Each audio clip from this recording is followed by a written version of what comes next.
अस्सलाम वालेकुम दोस्तों, मैं चंदा जुनैद आज दोबारा से हाजिर हुई हूँ एक नई सच्ची कहानी लेकर। उम्मीद करती हूँ कि आज की ये वीडियो आप लोगों को बहुत ज़्यादा पसंद आएगी। दोस्तों, आज जो वाक़या मैं आपके साथ शेयर करने जा रही हूँ, ये वाक़या कराची से लियाकत अली खान ने हमारे साथ शेयर किया है और आज का यह वाक़या काफ़ी खौफनाक है। तो चलिए आज का यह वाक़या सुनते हैं खुद उनकी ज़ुबानी।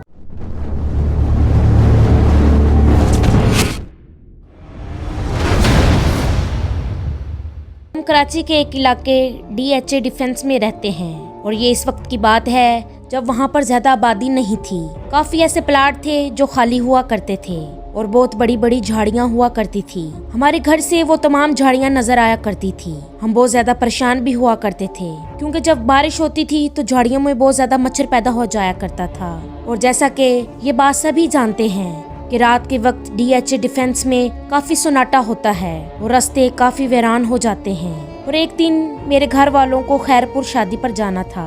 शादी बहुत ही करीबी रिश्तेदारों की थी और इसलिए तमाम फैमिली मेंबर्स को जाना था। कुछ रिश्तेदारों ने तो ये भी कहा कि आप लोगों को वहाँ रुकना पड़ेगा क्योंकि वो हमारे बहुत ही करीबी रिश्तेदार हैं। मेरी बहन उस घर में है, इसलिए हमें बहुत ख्याल रखना पड़ता है। मेरे तमाम घर वाले तैयार हो गए और उन्होंने सामान वगैरह पैक कर लिया और चले गए। और मैं इसलिए नहीं गया क्योंकि मेरी जॉब का मामला कुछ और था, मैं छुट्टी नहीं कर सकता था और मेरा काम ऐसा था कि मुझे हर हाल में मुकम्मल करना था। मेरे घर वाले चले गए और मेरा जी भी नहीं था मैं कराची से बाहर जाऊं। मुझे शुरू से ही गार्डनिंग वगैरह का बहुत ज्यादा शौक था। हमारे घर में दाखिल होते ही हमने एक छोटा सा बगीचा बनाया हुआ है जो कि बहुत खूबसूरत है, जहाँ पर मुख्तलिफ पौधे भी हैं और हम शाम को वहाँ बैठकर चाय पीते हैं। किचन से एक खिड़की बगीचे की तरफ खुलती है जहाँ से पूरा बगीचा नजर आता है। और जब कभी मेरे घर वाले नहीं हुआ करते थे, मैं अपने दोस्तों को फोन करके उन्हें अपने पास बुला लिया करता था। कोई भी एक दोस्त अगर फ्री होता तो मेरे पास आ जाता था और हम रात को फिल्म वगैरह देखते, चाय पीते और गपशप करते थे। और एक दिन क्या हुआ कि मैंने अपने दोस्त को फोन किया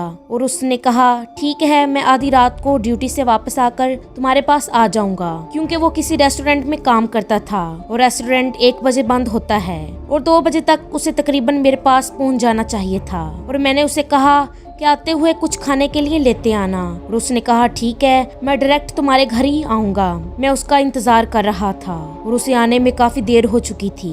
मैंने सोचा पता नहीं वो कब आएगा और इतनी देर में मुझे भूख महसूस होने लगी। मैं उठा और किचन में चला गया और सोचा क्यों ना तब तक 1 कप चाय ही बनाकर पी लूं। ये सर्दियों की बात है और मुझे उस वक्त बहुत ज्यादा सर्दी महसूस हो रही थी। मैं खिड़की बंद करने के लिए जब आगे गया तो मैंने देखा कि हमारे गार्डन में जो कुर्सियां पड़ी हुई हैं उन पर वही मेरा दोस्त बैठा था जिससे मैंने थोड़ी देर पहले फोन कॉल पर बात की थी। और मैं देखता हूँ कि वो कुर्सी पर बैठा है, सामने एक दरख्त को घूरे जा रहा है। उसका साइड वाला हिस्सा मुझे पूरी तरह से दिखाई दे रहा था और मैं उसे आवाज भी लगा रहा था कि तुम कहाँ से आ गए। मैंने बड़े प्यार से उसे आवाज लगाई। फिर अचानक से मेरे ज़हन को एक झटका लगा कि मेन गेट तो बंद है, मैंने तो दरवाजा खोला ही नहीं, तो ये अंदर कैसे आ गया। मेरे बार बार पुकारने के बावजूद उसने मेरी तरफ नहीं देखा। मेरे हाथ पैर फौरी कांपने लग गए। मैं बहुत ज्यादा डर गया था। मैं समझ गया कि ये कोई इंसान नहीं हो सकता, दरवाजा तो बंद है और ये रात के इतने अंधेरे में गार्डन में बैठा है और एक दरख्त को घूरे जा रहा है।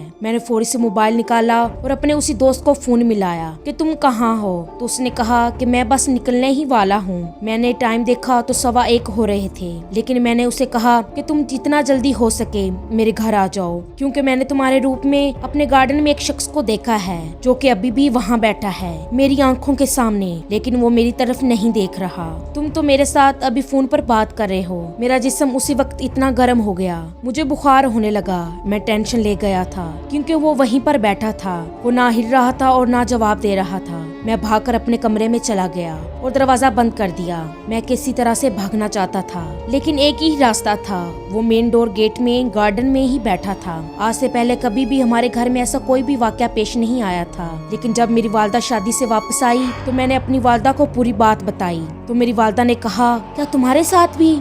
इसका मतलब ये था कि मेरी वालदा और मेरे घर वालों के साथ भी ये वाकयात होते रहे हैं, लेकिन उन्होंने मुझसे कभी भी शेयर नहीं किया। मेरी वालदा ने कहा कि एक दिन वो छत पर खड़ी थी कि नीचे से मेरे रूप में कोई उन्हें देखे जा रहा था। मेरी वालदा कहती हैं कि पहले तो उन्हें लगा कि मैं हूँ, लेकिन बाद में उन्हें शक हुआ कि मैं मुसलसल उन्हें ही देखे जा रहा हूँ और वो मुझे बुला रही हैं और मैं जवाब भी नहीं दे रहा। उन्हें बहुत खौफ महसूस हुआ तो उन्होंने फौरी से मुझे कॉल मिला दी। तो तुमने बताया कि मैं तो काम पर हूँ। तब मैं समझ गई थी कि ये हकीकत में कोई मखलूक है। अल्लाह बेहतर जाने कि ये क्या मामला है। फिर मेरी वालदा ने मुझे बताया कि एक दफा वो किचन में बर्तन धो रही थी और साथ कुछ पका रही थी कि अचानक से उन्हें किसी चीज के जलने की बदबू आने लगी। मुझे लगा कि शायद उनका सालन जल रहा है और जब उन्होंने देखा तो ऐसा कुछ ना था।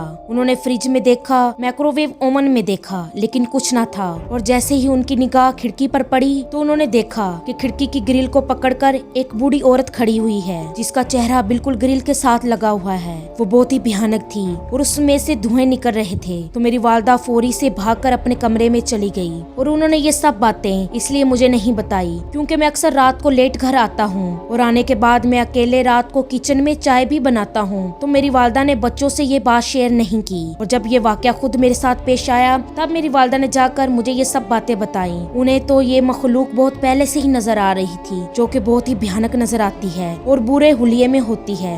तो दोस्तों ये था हमारा आज का वाकया जो कि लियाकत अली ने हमारे साथ शेयर किया था।